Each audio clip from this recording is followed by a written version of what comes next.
একজন সাধারণ ফ্যান হিসেবে আমি যদি আপনাকে জিজ্ঞেস করি, ক্রিকেটের যে আম্পায়ার্স কল থাকে, যে সমস্ত লগুলো থাকে, এটা অনেক ইজি টু আন্ডারস্ট্যান্ড। বাট ফুটবলের এই লগুলো আসলে আমরা ওইরকমভাবে প্রচলিত না, বা আমরা ওইরকমভাবে জানি না দেখেই কি কনফিউশনগুলো তৈরি হয়। আমরা গতকাল একটা খুব যদি বলি দুঃখজনক, একটা খুব ন্যাক্কারজনক ঘটনা ঘটেছে। কুমিল্লায় একজন মারাও গেছেন এরকম শুনেছি আমরা। সো এইটা কি আলটিমেটলি মনে হয় যে আমাদের একটা সীমাবদ্ধতার জায়গা আছে? কারণ এখন কিন্তু যে কোনো ল আপনি চাইলে ফিফার ইন্টারপ্রিটেশন গুগল করলে চ্যাট জিপিটির কাছ থেকে আপনি ইজিলি পেয়ে যাচ্ছেন। সো আমরা কি আলটিমেটলি এই জায়গাটায় এখন অনেক পিছিয়ে আছি কিনা বিশ্বর চাইতে, যে ল ইন্টারপ্রিটেশন না জেনে আমরা পারিবারিক সম্পর্ক ছিন্ন করে ফেলছি, হোয়াটসঅ্যাপে বন্ধুকে ব্লক করে ফেলছি, একজনকে মেরেও মানে একজন মারাও গেলেন। মানে এই বিষয়গুলো কি মনে হয় কিনা যে আমরা আসলে জাতিগতভাবে এই জায়গাটা একটু ইম্যাচুরিটি দেখাচ্ছি? আচ্ছা, আমি নিজেও আমি প্রচুর ফান করি। আমি মূলত বিশ্বকাপটাকে নিয়েছি একটা বিনোদনের জায়গা হিসেবে। আমি অনেক সময় দেখি যে ব্যক্তিগত আক্রমণ করে বসে। এছাড়া একটা বিষয় আমরা খুবই দেখেছি যে বলে যে লাইক জার্মানকে একটা বিষয় বলে সম্বোধন করে যে আর্জেন্টিনার অমুক হয় জার্মানি। এই জিনিসটা আমি আসলে আমার কখনোই ভালো লাগেনি যে কেন আমরা এই একটা নাম ধরে এভাবে ডাকবো।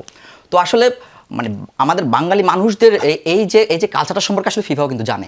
আপনি দেখবেন ফিফা, তারপর চ্যাম্পিয়ন্স লিগের বিভিন্ন যে পেজগুলো আছে, তারা কি করে, যখনই তাদের আপনার ভাটা পড়ে, তাদের যে লাইক কমেন্টে ভাটা পড়ে, তারা কি করে বাংলাদেশকে টার্গেট করে তারা একটা পোস্ট করে। কারণ তারা জানে যে আর সবাই ব্যস্ত থাকলেও বাংলাদেশের মানুষ যথেষ্ট পরিমাণে ফ্রি আছে, তারা মারামারি করতে অভ্যস্ত, একটা বিতর্কিত পোস্ট করে দিবে এবং সেখানে দেখাইছি যে লাইক কমেন্টে বন্যা বয়ে যাবে।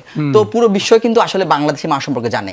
আরেকটা বিষয় যে হ্যাঁ, ফুটবলের যেমন অনেকে সিজনাল ফ্যান, আমিও কাইন্ড অফ সিজনাল ফ্যানই বলা যায়। তো আমরা আসলে অনেক নিয়মগুলো আমরা কিন্তু জানি না। তো আমরা আসলে দেখা গেছে যে গুগল করে বা চ্যাট জিপিটি ক্লডের মাধ্যমে আমি নিজেও ক্লডে ঘাটাঘাটি করেছি এটা নিয়ে। তো সত্যি বলতে যে বিষয়গুলো ঘটেছে সেগুলো আমরা কখনোই আমরা চাই না। যেমন গতকালকে আমরা দেখেছি যে টিএসসিতে ব্রাজিলে একটা পতাকা মারানো হচ্ছে, এই বিষয়টাকে আমরা সাপোর্ট করি না, এবং যে মৃত্যুর ঘটনাটা ঘটলো আমরা এটাও অবশ্যই চাই না।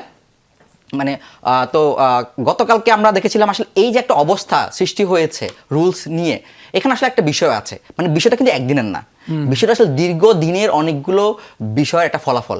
যেমন দেখবেন যে সেই শুরু থেকে প্রথম যখন খেলা হলো, আমরা একটা কথা অনেকে বলতেছিলাম, যে মজা করে বলতেছিলাম যে কমিটির দল, কারণ আমরা বিশ্বাস করি ফিফা কখনো আইসিসির মতো হবে না। আমরা প্রায় বলি, আমরা প্রায় আইসিসির কথা বলতে গেলে ফিফার উদাহরণটা টানি। কিন্তু এবার আমরা যখন বলতেছিল সবাই যে আমিও মজা করে বললাম কমিটির দল, কিন্তু আমার ব্রেন বলতেছিল যে না, এটা আসলে মজা করে বলতেছে, আসলে ফিফা কখনো এমনটা করে না। কিন্তু আমরা দেখলাম কি সেই মজা যে করতেছে সেটা অনেক জায়গায় কিন্তু সেটা আসলে প্রতিফলন দেখা যাচ্ছে। প্রথমত আমরা যদি দেখি প্রথম ম্যাচ যেটা হয়েছে, হ্যাঁ আপনি বলতে পারেন যে আর্জেন্টিনা ওই যে বিকাশে টাকাও দেয় না, মেসি বিকাশে টাকাও দেয় না, বা এনপিএস বিবিএফটিনও করে না, ফান্ড ট্রান্সফার করে না আর কি ফিফা সভাপতির কাছে। কিন্তু যেটা হয়েছে যে মানে সব সময়ই আপনার 50-50 একটা চান্স বলে, আমরা কিছু হলে বলি কি বড় দল হিসেবে 50-50 চান্সটা বড় দল দিকে যায়। কিন্তু কেন প্রতিবার শুধু 50-50 চান্সগুলো আর্জেন্টিনার দিকেই যায়? যেমন আমরা প্রথম ম্যাচে দেখেছি মেসি কিন্তু একটা কার্ড পাওয়ার কথা, আমি ওইটা নিয়ে আসবো এর পরের পার্ট।